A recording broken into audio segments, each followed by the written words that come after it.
Money FM 89.3, the best of Saturday mornings.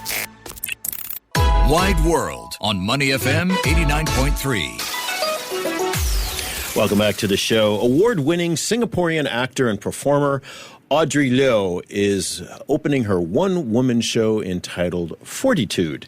And this production marks Audrey's milestone as she enters her 40s and also paying tribute to the legendary Hong Kong pop icon Anita Mui, whose life and work influenced Audrey's artistic journey. The show is going to open next Friday, the 28th, and go Friday and Saturday. In the studio now with us is Audrey to talk all about it. Audrey, welcome. Good morning, Glenn and Neil. Thank you for having me on Money FM. We're so happy to have you with us. Tell us about this show. Is this a midlife crisis happening for you? Well, the clue is in the title, FORTYtude, which I like, by the way. It's very Thank clever. you. Right. Yeah, I love clever. having word puns. And then my director is a genius. He always likes to come up with this kind of thing in our daily dialogue and everything. How did you come up with this one-woman show? Well, it's actually I have been incubating this show for the past 3 years actually. So like since 2022, and then I was just like, I thought to myself like, by 2023 I would be 40. And then I was thinking, should I do something to myself to celebrate this milestone in my life? And then I was and over the Most years, people just take a vacation or have a party or something. Yes, exactly. And over the years as an actor, some theatre friends have randomly told me, "Hey, you do sound a bit like Anita Mui when you sing." So and then it got me curious about her. So I went to do research, and then I found that wow, our lives are pretty similar. She is an actor-singer, I'm an actor-singer, and then she is very single. I'm very single. and she's a Libra, I'm a Libra and everything. And then she loves the stage, her passion for life and everything. And she's hot and feisty and everything. And I feel my personality very similar to her. And that got me really, I was thinking, so people who know Anita Mui will know that she passed on at 40 due to cervical cancer. And I was thinking, even during her last days, she put up a good fight, by having 8 solid concerts to all her fans who loved her. And I was thinking, wow, she did something for herself at 40 before she passed on. What about me? When I'm turning 40, should I do something for myself as well? So I sat down with my director and I was thinking like, you know what? I'm thinking of like doing a monologue about Anita Mui. Do you think it is, and you want to be my director because I think you'll be suitable for this, to work with me, collaborate with me? And he just said yes. And since then, we have been journeying together. And that's how it came to FORTYtude. And then to me, it is like making me a stronger person. I hope that after I do this show. Wow. I remember when Anita Mui passed away in 2003. It was huge in Singapore. She was an icon across Asia, but particularly in Singapore and Hong Kong. What does she mean to you? How does she inspire you? Well, her resilience, her never say die spirit, I feel. I remember, I think she announced the news of her having cancer in beginning of 2003 to the Hong Kong press. And then, but she was still smiling, and then she was she was so strong about it. Then she told all her fans not to worry about her. And then she said that she would get herself treated and she would continue performing. So to me, when I read all this about her, I was just thinking like, wow, even when she knew that she was down with a sickness, she never says die. She's not a quitter. And to me, that resonates very deeply in me. And I feel that as a human being, as a performer, every day we should just face on our daily challenges and just never quit. And that's how we continue to live brightly for the rest of our life. What are we going to see when we go, Audrey, to your performance? What does it look like, sound like? Are you just talking? Are you singing? Are you doing acrobatic? What are you doing? That's just the first act. Yeah, just the first 5 minutes. I will be acting, definitely, because it's a monologue. And then I will be singing. I'll be singing about 14 of her classics. 14? 14. Wow. And then I'll be having one original composition as well. I'll be playing the ukulele and singing what I have composed 10 years ago. And do you give sort of personal thoughts about your life, about being 40? I mean, yes, definitely. Is that part of the acting part of it? It's kind of like this 90 minutes monologue. It's multilingual, by the way, and with captions, so no worries. It's suitable for everybody. Everybody can figure out what's going on. Yeah. You're actually entering the theatre and watching 2 women's life at the same time, and how what 40 means to them, and how it affected 2 ladies. Yeah, so I will say that 2 in 1 is quite good, You never met her, did you? I never. I only got to listen to her songs as I was growing up because my mom is Cantonese. So I'm heavy. Canto pop was big in your house? Yes, it is very big in my house. And then I grew up watching like TVB series, like Hong Kong movies, and listening to a lot of like Hong Kong pop stars sing. And Anita Mui, since young, I have always been like listening to Why, tell me why. So that song stuck in me. It's like a earworm, And then growing up, I was like, hey, I do know quite a bit of her songs. And then as I do crazy research and all, I found that, wow, so many of her songs, I know that a lot of fans would definitely love her music. Right. Yeah. Audrey, one of the reasons I admire you, even though I'm only just meeting you and I can relate to you, is you've been very gung-ho in trying to promote this show. And that's important. This is what sometimes our listeners don't understand. If you work in the arts or literature, as I do in Singapore, you've got to self-promote. Yes. I heard about your show through some very prominent people, as did Glenn. Paul Carr, we give a shout out to Paul and Hosan Leong for pointing you out to us in your show. Sui Lin, and New Sui Lin got in touch with me and said, you've got to support this show. She's doing it all herself. Give our listeners a sense of how difficult it is. I mean, this is an independent production. Yes, it is. There's a lot of risks involved. Yes, and we'll plug the show and talk about tickets later. Thank you. But talk about how risky it is in Singapore to put on an independent production. Well, I guess as an indie production, funding is always an issue. Yeah, because it's number one, you have to get sponsors. As much as you try to write into the sponsors, they will write back very nicely and say that I'm so sorry, it may be difficult to fund you because you're not a non-profit. Yeah, so there will be no tax rebates and everything. So I'm so sorry, you have to let this go. So yeah, we get a lot of rejections letters, even though how much we try. You're like, what about me though?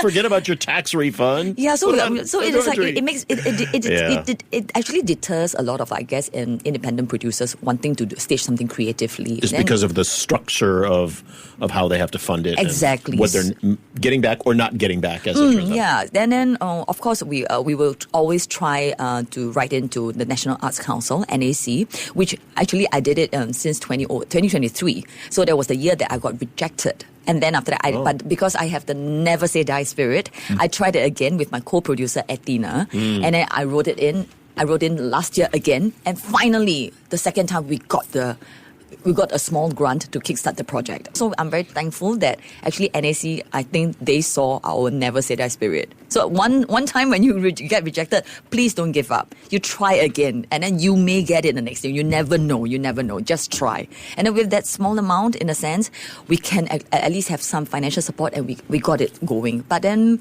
yeah, getting sponsors is really tough. And then we have been writing into a lot of schools to ask for school bookings. And yeah, nobody replied, and it was really tough. We initially thought that, it'd be good that schools can, do some booking, but no, the response has not been very enthusiastic. It is tough. It is tough in Singapore. And can I just say, it's tough because there are so many distractions in Singapore. On any given Friday or Saturday, there's about 7,000 things that people can do in this town, right? Indeed. If they're in town at all, maybe they're traveling for the weekend, right? Yes, exactly.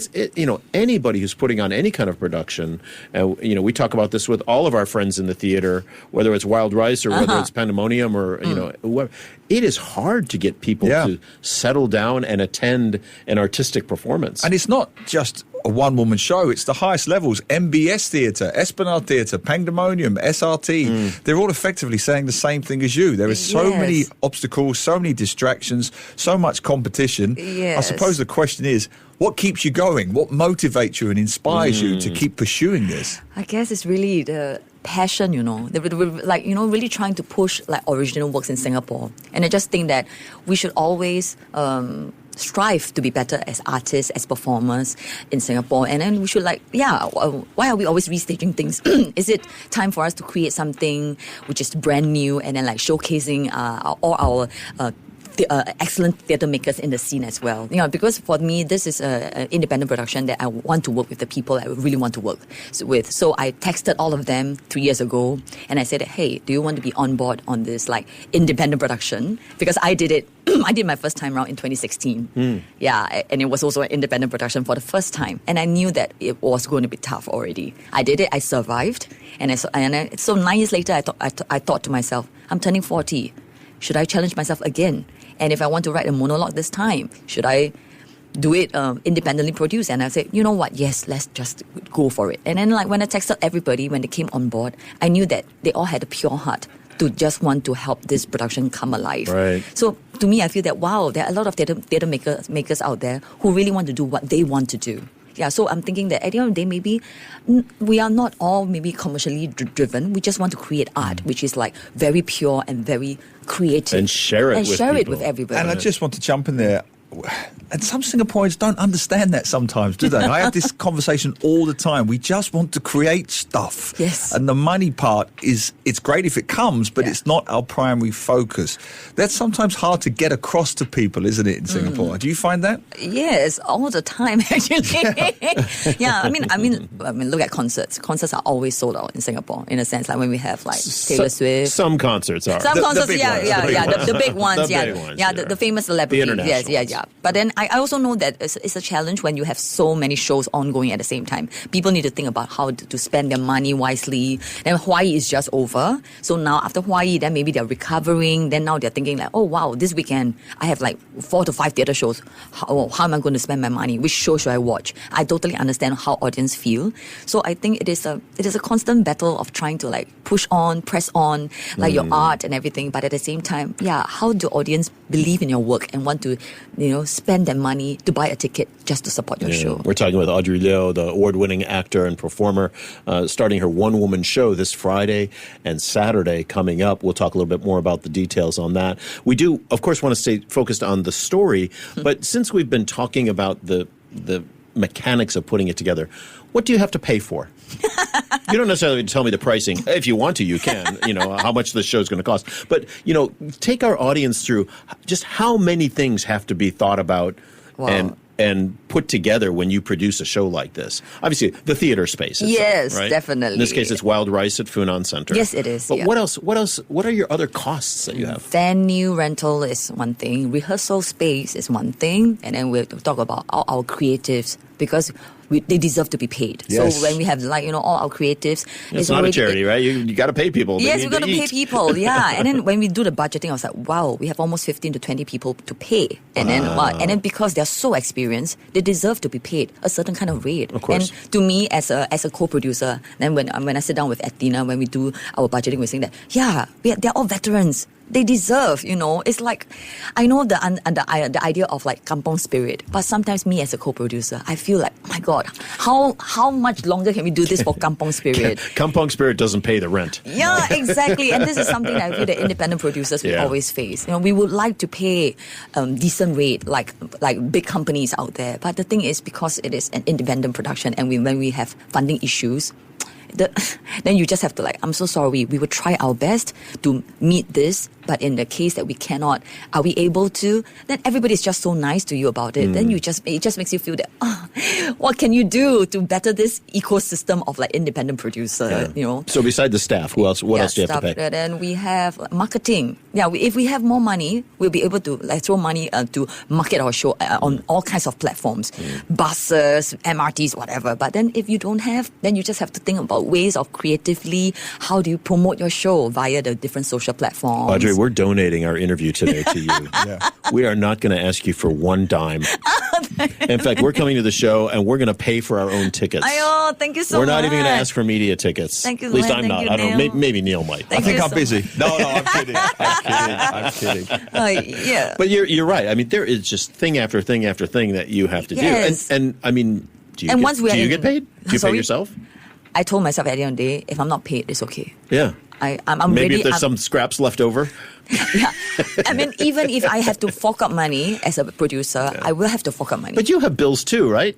Yes, just because you're the star of the show. But because I got everybody on board this ship, you see. So in an event that we make a loss, I will have to do it because my people deserve to be paid. So what is the day job, Audrey? What do you do sort of Monday to Friday when you're not doing these independent productions? Do you do workshops? Do you do what do you do? I do voiceovers. Okay. I do singing gigs. I do hosting. So these are the stuff that keep me going.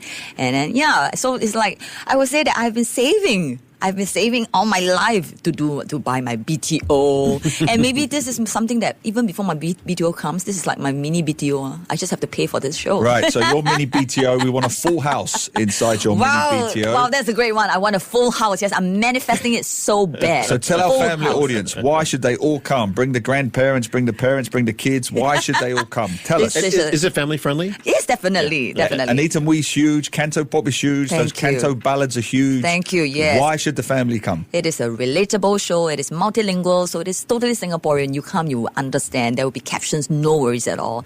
And then you will watch exciting costumes. I have Max Tan, a great costume designer. You see me changing on stage 8 different images. I'm like, wow, I am excited to see. And then with lightings by Michael Chan and amazing set design by Chi Wai. So these are the things that we have to pay in the theatre as well. Our set, our lightings, and our costume design, and our makeup, and our wigs. Yes, I will be doing transformation on stage for about 4 different images of my hair, and then now changing on stage to the different kind of you can say maybe you can it resembles a little bit of Anita Mui, but not really Anita Mui. And then acting, singing, dancing, everything involved. You will see the journey of Audrey Luo, like how she improves herself on stage and transforms into what Anita Mui actually inspired her all along the years. Yes. Whew. I just feel like I've seen the thing already, and I can't wait until Your next energy Friday. is leaping through the microphone. Really? I just hope, really. I'm like screaming to the world, buy tickets now. So let's talk about that. The event is this coming Friday, the 28th. Also Saturday, 2 shows on Saturday, a 3 p.m. and an 8 o'clock p.m. At the Neon Kongsi Theater at Wild Rice at Funan Mall.